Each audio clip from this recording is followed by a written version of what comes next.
The Long Road by Wolflin.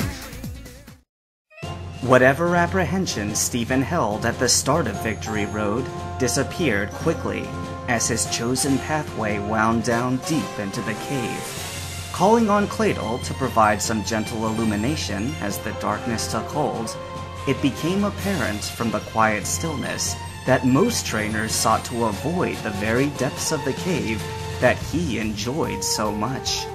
Without having to be on constant lookout for trainer battles, Stephen found it easy to settle in and actually explore Victory Road, as opposed to simply trying to traverse it in a hurry. As the makeshift map on his Pokénav began to bloom into a flowing diagram of the cave's winding paths, Stephen smiled whenever he and his team came upon a dead end. Not only could he eliminate the path from the potential exit route, but it afforded him a chance to do some collecting as well. Deploying Aggron, or Cradilly, or Armaldo to keep watch for any wild Pokemon he may disturb, he gleefully brought out the hammer and chisel he always carried with him whenever the urge to do some digging struck. By the end of his first full day in Victory Road, he hadn't come across any rare treasures, but he did have a few small geological samples to bring with him as souvenirs, like always. After another full day of winding through similarly dark and narrow passageways, the third day in Victory Road brought a change of scenery. The branching pathways began to open up into a series of moderately sized caverns, each one progressively larger than the last. But it wasn't the new cave structure that caught Stephen's attention. It was the fact that his Pokemon were getting increasingly restless. At first, he chalked it up to having to be on alert for wild Pokemon encounters coming from more directions in the wide open spaces. But when even the normally unflappable Cladle began to cast nervous glances about, Stephen felt his own unease rising to the forefront once more. Senses on high alert as they walked, he began to pick up on strange sounds coming from just beyond Cladle's light. Stephen frowned as he realized these weren't sounds he had come to recognize as belonging to the native Pokemon. Whatever was scuffling about in the darkness wasn't something he'd encountered before, and to make matters worse, it seemed as if the sound was keeping constant even as he crossed the chamber.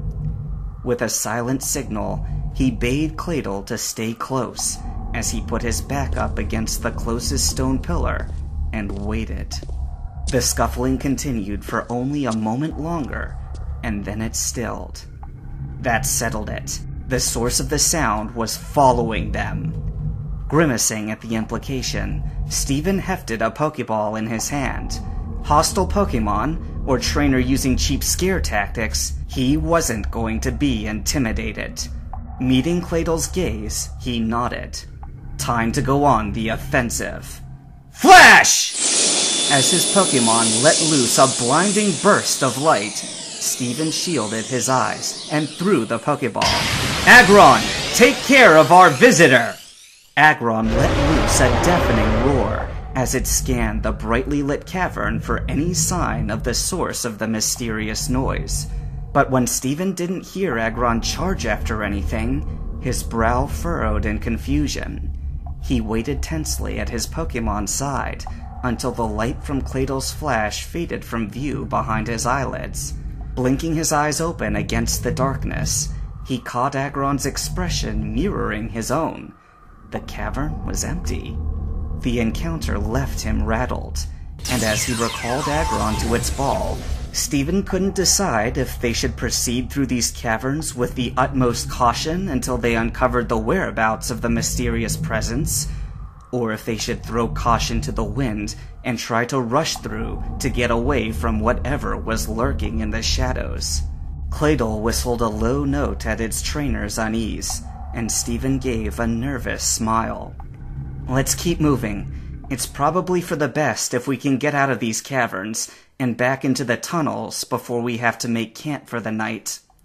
Unfortunately for Steven, the stretch of caverns continued for longer than he'd hoped, and with a resigned glance at his watch, he informed Cladle that they would be stopping for the night just as they entered the largest cavern yet.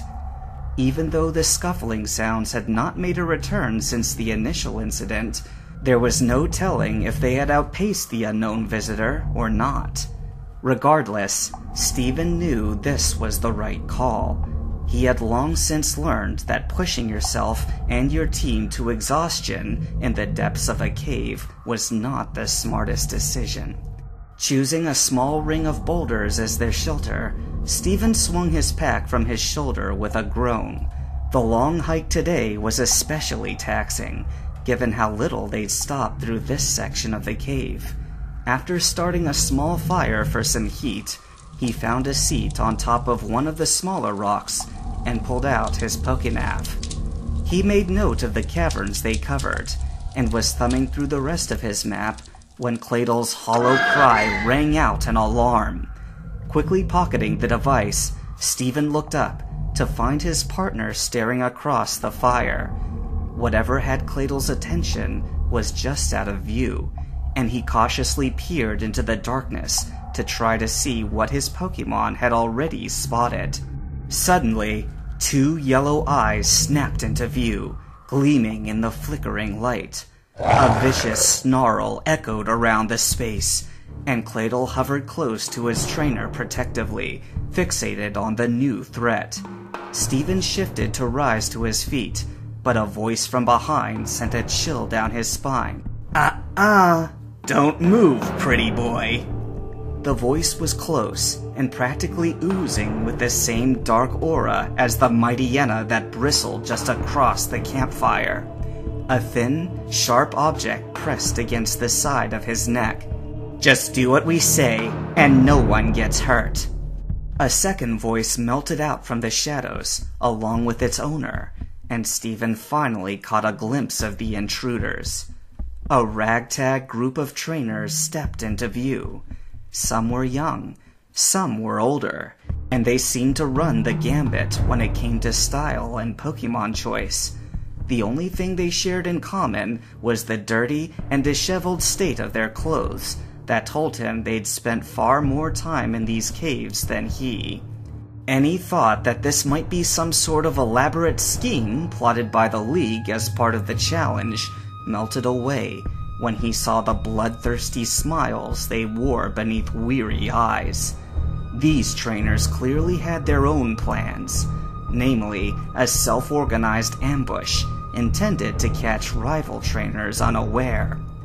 Keenly aware of the real danger of the situation, Steven slowly raised his hands, palm outward, in a show of compliance. "What would you have me do?"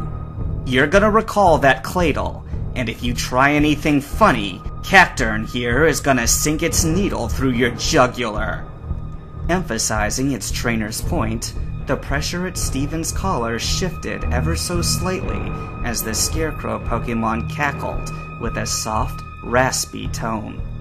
Steven caught Cladle's concerned gaze out of the corner of his eye as he calmly reached to his belt for its ball. He could feel Cacturn's form tense with a low hiss as he stood and clicked the Pokeball free, but he had no intention of disobeying. He knew there was no way he'd win a battle of speed against the powerful Dark type from this kind of range. "Sorry, Cladle," he muttered as the recall beam cut off its hollow whine of protest. The Cacturn snickered again as its trainer stepped forward, and the glow of the fire made his red mohawk stand out even more against his black leather jacket. "Now, set your Pokeballs on the ground and back up real slow."